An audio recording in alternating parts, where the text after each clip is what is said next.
الحمد لله رب العالمين والصلاة والسلام على سيد الأنبياء والمرسلين أما بعد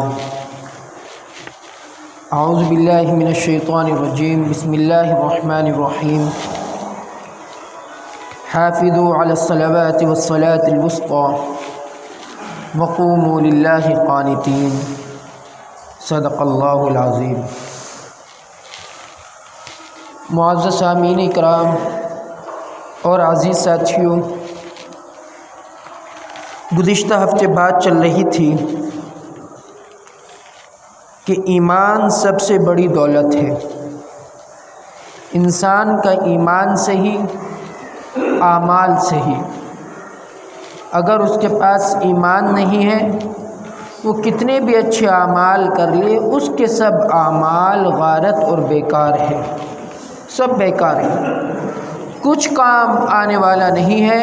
وہ نیک اعمال کرے، بد اعمال کرے، اگر وہ کافر اور مشرک ہے، مومن نہیں ہے، تو اس کے نیک اعمال کل قیامت کے دن بارگاہ الہی میں کوئی کام نہیں آئے گے۔ تو اس لیے سب سے ضروری اور اہم چیز ہے ایمان کا ہونا، ایمان کو پختہ کرنا، ایمان کو مضبوط کرنا، اپنے صحیح ایمان ہونے پر غور و فکر کرنا کہ ایمان کے لیے کن کن عقائد کا ہونا ضروری ہے، ان سب پر کھرا اترنا اور پورا اترنا وہ پکا اور سچا مومن ہوتا ہے جس کے پاس ایمان مکمل طریقے سے ہے۔ اس لیے ہر انسان کو اپنے صحیح ایمان ہونے کی، یعنی اپنے ایمان میں صحیح عقیدہ ہونے کی غور و فکر کرنی چاہیے، پوچھنا چاہیے، معلوم کرنا چاہیے، سیکھنا چاہیے کہ ایمان میں کن کن عقائد کا ہونا ضروری ہے۔ اگر ایک عقیدے کے اندر بھی، ان میں سے کسی عقیدے کے اندر بھی بگاڑ آ گیا، فساد آ گیا، تو ہم نام کے مومن رہ جائیں گے، کام کے ہمارا ایمان نہیں ہوگا۔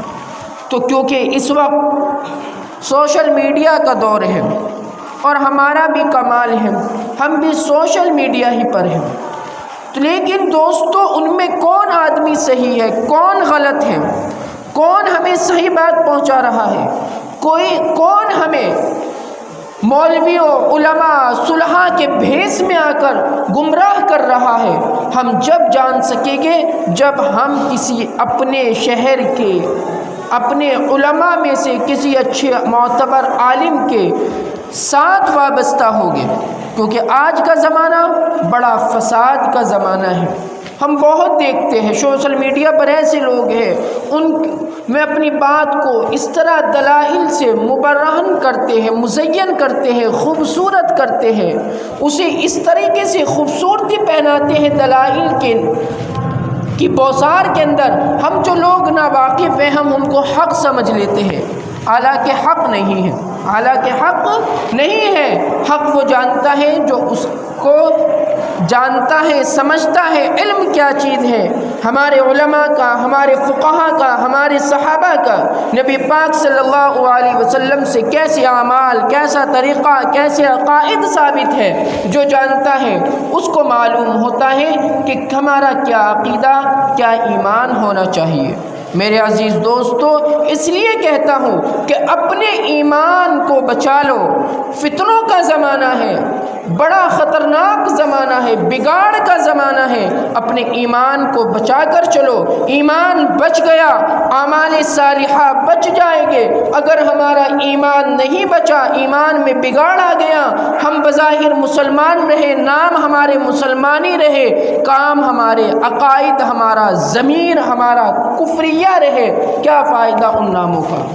میرے عزیز دوستو، اس لیے اپنے آپ کو سنبھالیے، اپنے آپ کو دیندار لوگوں سے، علماء سے وابستہ کریے، اپنے آپ کو جوڑیے، اپنے ایمان کو بچائیے، جیسا کہ ہم اپنے دنیا میں بچانے کی دنیا کو فکر کرتے ہیں۔ ہم فکر کرتے ہیں ہماری دنیا بچے، ہمارے پاس دولت آئے، عزت ملے، شہرت ملے، اس کے لیے ہم کتنی محنت جد و جہد کرتے ہیں۔ اس سے زیادہ ضروری ہے ہم اپنے ایمان کو بچائیں، کیونکہ ایمان ہمارا بچ گیا، دین ہمارا بچ گیا، ہم مسلمان ہو کر اس دنیا سے رخصت گئے، کل بارگاہ الہی میں پیشی ہوگی، اللہ کی بارگاہ میں اللہ کو راضی کر لیں گے اور جنت کے اندر داخل ہو جائے گی، کیونکہ وہ زندگی ایسی زندگی ہے جو فنا نہیں ہوگی۔ یہ زندگی تو فنا ہونے والی زندگی ہے، مختصر سی زندگی ہے، 50 60 70 80، زیادہ سے زیادہ کوئی بیچارہ کھینچ تان کر 100 تک پہنچ جائے، وہ بہت بڑی بات ہوتی ہے میرے عزیز دوستو، لیکن اس کو بھی جانا وہی ہے جہاں سے آئے ہیں۔ زندگی 100 سال کی ہو، 1000 سال کی ہو، زندگی 10 سال کی ہو، زندگی 50 سال کی ہو، جانا مٹی میں ہے، اور اللہ کی بارگاہ میں ہمیں حاضر ہونا ہے اور وہاں اپنے کیے کا ہمیں حساب و کتاب دینا ہے۔ تو اس لیے ایمان بچانا ہمارے لیے بہت ضروری ہے۔ ہم اپنے عقائد کو صحیح کرنے کی کوشش کریں۔ اللہ الصمد، اللہ بے نیاز ہے، قل هو اللہ احد، اللہ ایک ہے، عبادت ہوگی تو اللہ کی ہوگی، اللہ کے علاوہ کسی کی عبادت نہیں۔ اللہ پر ایمان لائے، فرشتوں پر، کتابوں پر، رسولوں پر، جس میں آخری نبی محمد رسول اللہ صلی اللہ علیہ وسلم ہے۔ اب اس کے بعد اگر کوئی نبوت کا دعویٰ کرتا ہے وہ کافر ہے، مرتد ہے، دائرہ اسلام سے خارج ہے۔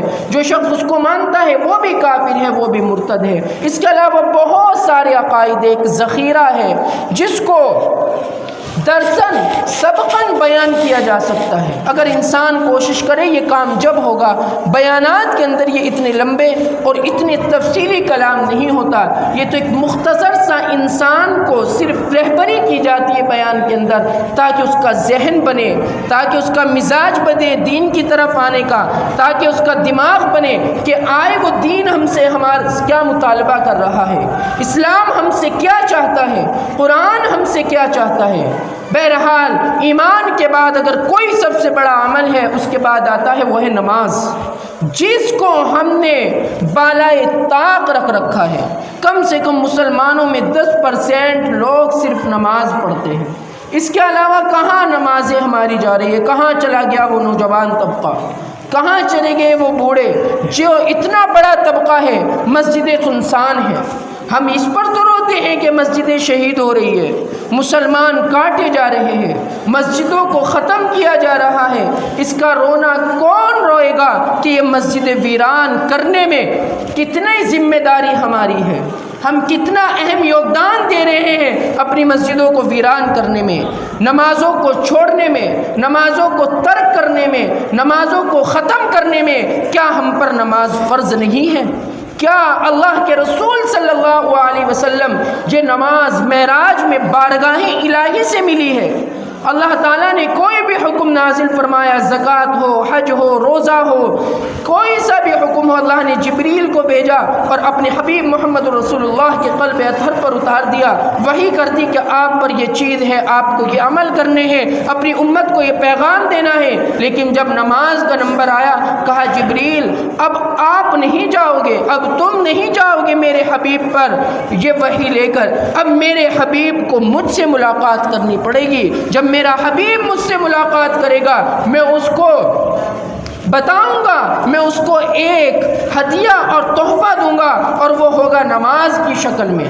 آج نماز ہم کتنی ضائع کر رہے ہیں، نمازوں کا کتنا ہمارا ضیاع ہو رہا ہے، ہمارے اوپر ہمارے ماتھے پر کوئی شکن نہیں آتی۔ میرے عزیز دوستو، بڑی افسوس کی بات ہے، نہ بڑے چھوٹوں کو کہہ رہے ہیں اور نہ چھوٹے بڑوں کو سمجھا رہے ہیں کہ آج ہماری نمازیں ضائع ہو رہی ہے، بچوں نماز پڑھ لو۔ کیا ہو رہا ہے مسلمانوں؟ یہ کیا ہم یہ سوچ رہے ہیں ایسے ہی بچ جائیں گے؟ اللہ کے رسول صلی اللہ علیہ وسلم کی حدیث ہے، اللہ کے رسول صلی اللہ علیہ وسلم نے فرمایا ایک بستی تھی، اس میں بہت گنہگار، فاسق و فاجر، بدکار لوگ موجود تھے۔ اللہ کے رسول صلی اللہ علیہ وسلم فرماتے اس میں ایک نیک آدمی بھی تھا۔ نبی علیہ السلام کے زمانے سے پہلے کسی اور قوم کی بات ہے، تو اللہ کے نبی نے فرمایا اس میں ایک آدمی بھی تھا نیک، ہر وقت نماز پڑھتا رہتا، اللہ کی عبادت کرتا رہتا، اللہ کے سامنے روتا رہتا، دعاؤں میں مشغول رہتا تھا، ہر وقت اس کا کام یہی تھا۔ اللہ تعالیٰ نے حضرت جبریل کو حکم دیا، جبریل جاؤ اس بستی پر میرا عذاب نازل کرو اور اس بستی کو الٹ دو، پلٹ دو، ختم کر دو۔ حضرت جبریل نے کہا یا اللہ، یہ جو تیرا ایک ان میں نیک بندہ بھی تو ہے، یہاں سارے نافرمان ہیں، سارے بد کردار ہیں، یا اللہ اس میں ایک نیک بندہ بھی ہے، اسے بھی تیرے عذاب کے اندر مبتلا کر دوں؟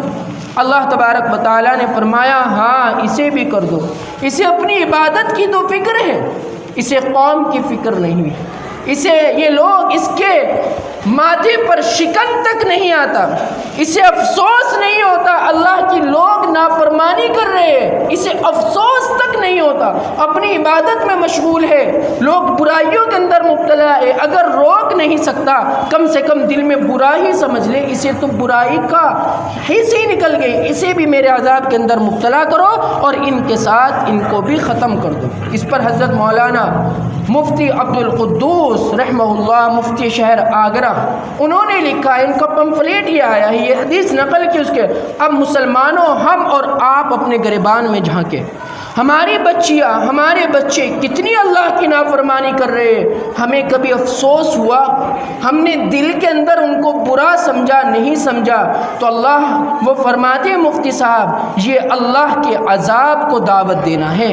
ہم یہ نہ سمجھے کہ ہم کامیاب ہو گئے، ہم نے اپنے بچوں کی پوری خواہشات پوری کر دی، وہ ہمارے بچے نافرمانی کرتے رہے، ہم ان کے ساتھ کھڑے ہو کر اور نافرمانی کراتے رہے، اب ہم سمجھ رہے ہیں ہم بچ جائیں گے؟